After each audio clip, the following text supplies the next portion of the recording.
Já falando rapidamente, porque vou presidir a comissão da reforma política e hoje é um dia de muito trabalho, onde pretendemos avançar na nossa agenda e criar condição para que matérias importantes da reforma política possam vir ao plenário. Venho à tribuna cumprimentando hoje especialmente o povo acreano, os jornalistas, que nos ajudam a celebrar os 71 anos da Radiodifusora Acreana, a nossa voz das selvas. Eu tenho aqui um histórico, vou pedir para constar nos anais do Senado Federal, esse histórico que é uma verdadeira saga da comunicação na Amazônia. A Difusora Acreana completa exatamente hoje 71 anos. Quero cumprimentar todos os servidores, funcionários, jornalistas, todos que muitos deram sua vida à própria difusora. Eu fiz isso ainda há pouco num programa ao vivo aqui de Brasília. E dizer que essa é a rádio que, para mim, foi o primeiro veículo de comunicação que eu tive contato. Toda uma população ocupando a nossa Amazônia dependia dela para ter alguma maneira de se comunicar. Era uma comunicação de mão única. As nossas mensagens viraram livros, viraram parte da história bonita do nosso Estado, ocuparam programas nacionais da televisão brasileira, foram contadas no Brasil e fora do Brasil por conta de uma cultura criada. Imagine as pessoas com dificuldade para escrever, para se comunicar, tinham que fazer um bilhete para que fosse lido aquele bilhete, aquela mensagem na rádio, dando notícia para a família ou parte da família que tinha ficado no seringal. E nessa história de buscar se comunicar, o bilhete tinha que ser escrito pela pessoa que queria mandar a mensagem e lido por uma outra pessoa. E nisso muito folclore foi criado, muitas histórias interessantes foram criadas, porque era um linguajar que às vezes levava ao riso e outras agravava a própria notícia. Então, a nossa ZYD9, Radiodifusora Acreana, completa hoje exatos 71 anos, e eu, que estabeleci uma relação de ouvinte, depois de prefeito, de governador, com a história da difusora, sempre me comunico com o povo do Acre através dos seus programas daqui de Brasília. Eu queria parabenizar a todos, tive muita satisfação de ter ajudado a construir uma parte que eu sei que orgulha muito o jornalista da Difusora Acreana, depois o ex-governador Binho, e agora o governador Tião Viana também, essa semana, a informação que eu tenho é que ele assumiu o compromisso de fazer novos investimentos na nossa voz das selvas. Eu queria pedir ao presidente que fizesse constar nos anais do Senado essa história bonita da Radiodifusora Acreana, que começou lá atrás, em 1944, com o governador Silvestre Coelho e com o doutor Wilson Aguiar, diretor do Departamento Territorial de Imprensa e Propaganda, e foi e segue sendo um dos instrumentos mais importantes de integração do nosso Estado e de utilidade pública para o nosso povo.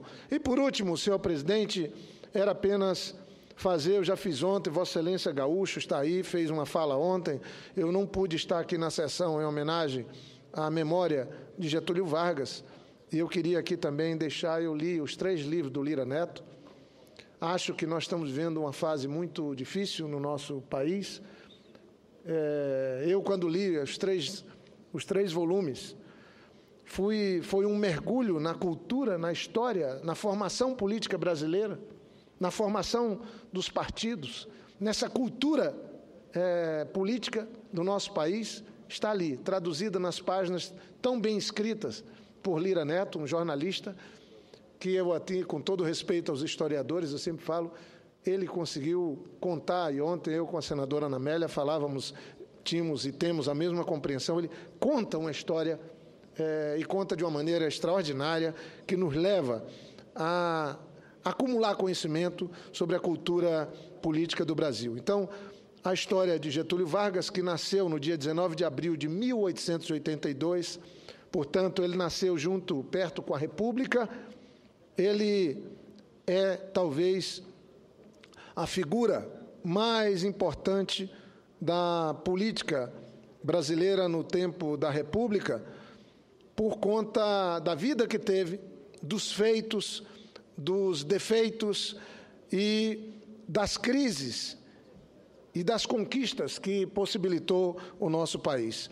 A história de Getúlio Vargas é uma história primorosa, o desfecho dela é trágico, porque foi há 61 anos, num dia 24 de agosto, que ele chocou o país com um suicídio, com uma carta-testamento, que, aliás, são duas cartas-testamento, uma escrita à mão e uma outra datilografada, ou seja, ele organizou sua saída da vida, mas deixou o país um legado de realizações e, ao mesmo tempo, um legado de contradições. Ele é um dos grandes líderes da política, como Juscelino Kubitschek, e talvez tenham nos deixado ambos uma grande lição, que o melhor caminho é cumprir a Constituição. O melhor caminho é o da tolerância em vez do ódio. O melhor caminho é de ter o fortalecimento das instituições e não destruição delas. E eu, particularmente, tiro uma lição. Eu acho que o Brasil, nosso país, tem uma certa dificuldade de lidar com grandes brasileiros. O Getúlio Vargas e Juscelino Kubitschek são exemplos disso. Eu concluo fazendo aqui esse registro. Não vou falar dos feitos, porque foi um governo muito vinculado à política do trabalho, das garantias dos trabalhadores. Vossa Excelência sabe bem, falou aqui ontem que seu pai era um getulista, né? A criação da Petrobras, a criação dos direitos trabalhistas, as políticas sociais. Durante muito tempo, Getúlio Vargas e o próprio Juscelino fizeram os brasileiros ter orgulho de ser brasileiros, mas também tiveram seus problemas. E eu concluo mesmo minha fala lendo um pequeno trecho de uma das cartas, já que eram duas. Fala Getúlio Vargas na despedida antes de se suicidar: deixo a sanha dos meus inimigos, o legado de minha morte.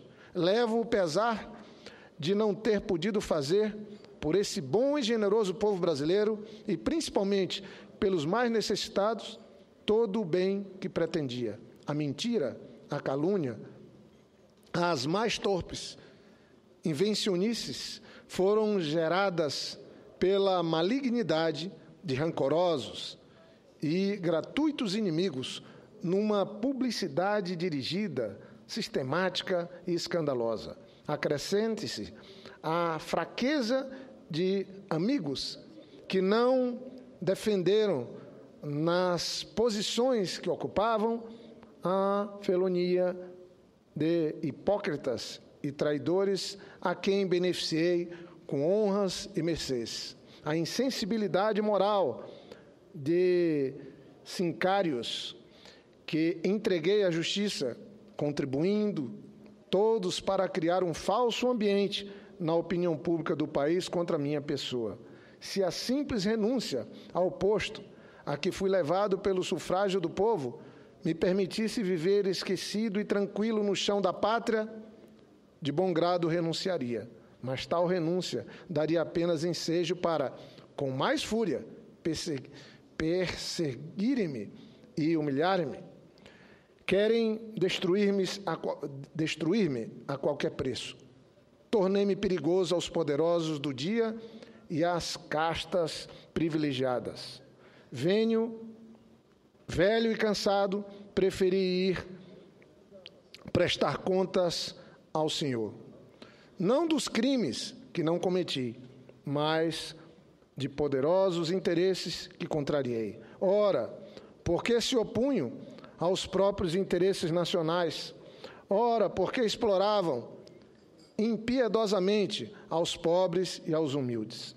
Só Deus sabe das minhas amarguras e sofrimentos.